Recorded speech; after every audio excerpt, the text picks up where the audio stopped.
Good morning বন্ধুরা, সবাই কেমন আছো? আশা করছি সবাই খুব ভালো আছো আর আমিও ভালো আছি। দেবু পূজা আর একটি নতুন ব্লগে তোমাদের সকলকে স্বাগত জানাই। এখন বাজে সকাল 9টার মতো আর আজকে ব্লগটা আমি এখন থেকেই শুরু করছি। আশা করছি আজকে ব্লগটা তোমাদের কিছুটা হলেও ভালো লাগবে। তাহলে বন্ধুরা চলো আজকে ব্লগটা শুরু করা যাক। ঘুম থেকে উঠেই সকালবেলায় সবাই মিলে রেডি হয়ে গেছি আর আজকে যাব বাড়িতে। আর এই যে দেখো ভাই ওরা সবাই রেডি হয়ে গেছে, দিয়ে ব্যাগ নিয়ে দাঁড়িয়ে আছে। আর এই যে দেখো আমিও রেডি হয়ে গেছি, এরপর বেরিয়ে পড়বো। আর এদিকে ছর্দি মনিকে আরেকটু রেডি করে দিচ্ছিল। আর ছর্দি একটু কাজ সাথে সাথে দেরি হয়ে গেছে, ওর জন্য ছর্দিরও ঠিকভাবে রেডি হয়নি। ওর জন্য আবার মনিকে রেডি করে দিচ্ছিল। আর মনি তো এটা সেটা বলে বলে বক বক বক বক করেই যাচ্ছিল। রেডি হওয়ার পর দেখো ওর মেসো আমাদের ব্যাগটার উপর চাপিয়েছে, দিয়ে বলছে এটা ভুম গাড়ি চাপো, দিয়ে চাপিয়ে চারদিকে ঘুরাচ্ছে। ওরা আগে নতুন বাড়িতে চলে গেছে, এখন আমি, মা, ছর্দি আর এদিকে বড়মশাই আর মনি চারজনে মিলে যাচ্ছি। আর মাসিও আছে। মনি প্রথমে বাইকে চাপবে না বলছিল কিছুতেই, দিয়ে তারপর আবার জোর করে নেওয়া হলো, তারপর আবার যাচ্ছে। আর এই যে দেখো মা ছর্দি আগে আগে যাচ্ছে আর আমি পিছনে পিছনে যাচ্ছি। হালকা হালকা ঠান্ডা আছে, ওর জন্য চাদরটাও নিয়ে নিয়েছি।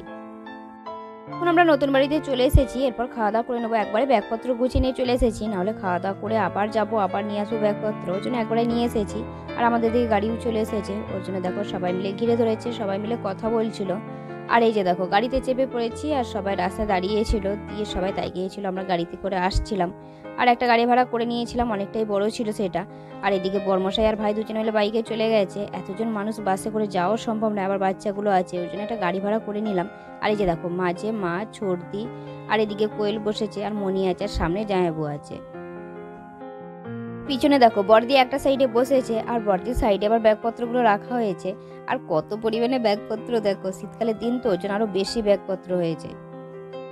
এই সাইডের সিটটায় আমি আর শুভ্র দুজনে মিলে বসেছি।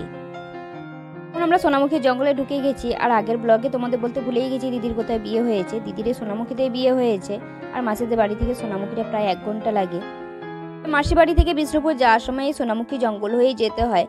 আর এদিকে মেজরা সকালবেলাতেই চলে গেছে তাদের পরিবার নিয়ে, আর এদিকে সেজমাইবু ট্রেনে করে বাড়ি চলে গেছে। ছর্দিকা নিয়ে যায়নি, ছর্দি আর মা আর ভাই আমাদের বাড়িতে প্রথমে যাবে, তারপর কতুলপুরে থাকবে 2 দিন ছর্দি, তারপর ওখান থেকে আবার বাড়ি যাবে। মুখী জঙ্গলের মাঝে একটা রেস্টুরেন্ট আছে, এখন আমরা সেখানেই নেমে পড়েছি। বড়মশাই ফোন করে বললো যে সবাইকে গাড়ি থেকে নামাতে এই রেস্টুরেন্টে।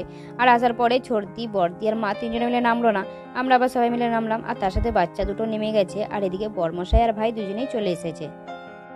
এই যে দেখো রেস্টুরেন্টের ভিতরটা সেরকম কোনো ভিড় নেই, আমরা বাইরেটা দাঁড়িয়েছিলাম। আর এই বাইরেটায় কুকিজ বিস্কুট এটা সেটা পাওয়া যায়। তারপরে আমরা রেস্টুরেন্টের ভিতরে গিয়ে বসলাম। আর রেস্টুরেন্টের চার্চ সাইডটা দেখো কত সুন্দর লাগছে দেখতে। আর আমাদের পিছনে আবার কটা ছেলে মেয়ে ছিল, তারা আবার বার্থডে সেলিব্রেশন করছিল। আর জানো তো বন্ধুরা, এই রেস্টুরেন্টটা আগে এরকম ছিল না। আগে যেটা ছিল সেটা হচ্ছে 4 সাইডে বাঁশ দিয়ে ঘেরা ছিল, আর মাঝখানটায় চেয়ার টেবিল ছিল, সেটাও কিন্তু খুব সুন্দর ছিল। যখন আমি গাড়ি থেকে নামলাম তখন ভাবলাম এই রেস্টুরেন্টটা হয়তো নতুন করেছে। তারপর আবার বড়মশাইকে জিজ্ঞাসা করলাম, বলো কি যে না, তুমি আগে যেটাতে খেয়ে গেছো সেটাই এখন এরকম করেছে। দেখো আমাদের মশলা কোল্ড ড্রিঙ্কস চলে এসেছে। সকালবেলায় তো সবাই ভাত খেয়ে এসেছি, তার উপর আবার চিকেন খাওয়া হয়েছে, ওই জন্য ভাবলাম একটু করে মশলা কোল্ড ড্রিঙ্কস খেয়ে নিই। আর এদিকে বড়মশাই, ভাই আর জামাইবু 3 জন মিলে চা খাচ্ছে। আর গাড়িতে আবার ছর্দিকে, বড়দিকে আর মাকে 3 জনকে মশলা কোল্ড ড্রিঙ্কস দিয়ে এসেছি। আর এদিকে ড্রাইভারকে আবার চা দিয়ে এসেছি। পরেই আমরা বড়দিদের বাড়ির কাছে চলে এসেছি। আর এই যে দেখো বড়দি ওরা সবাই মিলে নামছে ব্যাগপত্র নিয়ে, আর এই রাস্তাতে নেমে পড়লো। এরপর এখান থেকে একটুখানি হেঁটে গেলে বড়দিদের বাড়ি।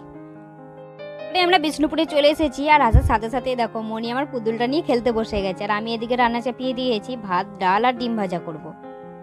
খাওয়া দাওয়া করে বিকেলবেলায় আমরা সবাই মিলে ঘুরতে বেরিয়ে পড়েছি। আমি, ছর্দি, মনি আর মা 4 জনে মিলে টোটোতে যাবো। বড়মশাই আর ভাই 2 জনে মিলে বাইকে গেছে।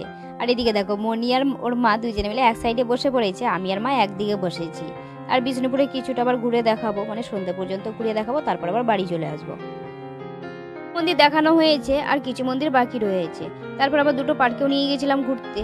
আর একদিনে তো সব মন্দির দেখানো সম্ভব নয়, তবে সন্ধ্যে পর্যন্ত যতগুলো মন্দির দেখানো যায় ততগুলোই দেখাবো।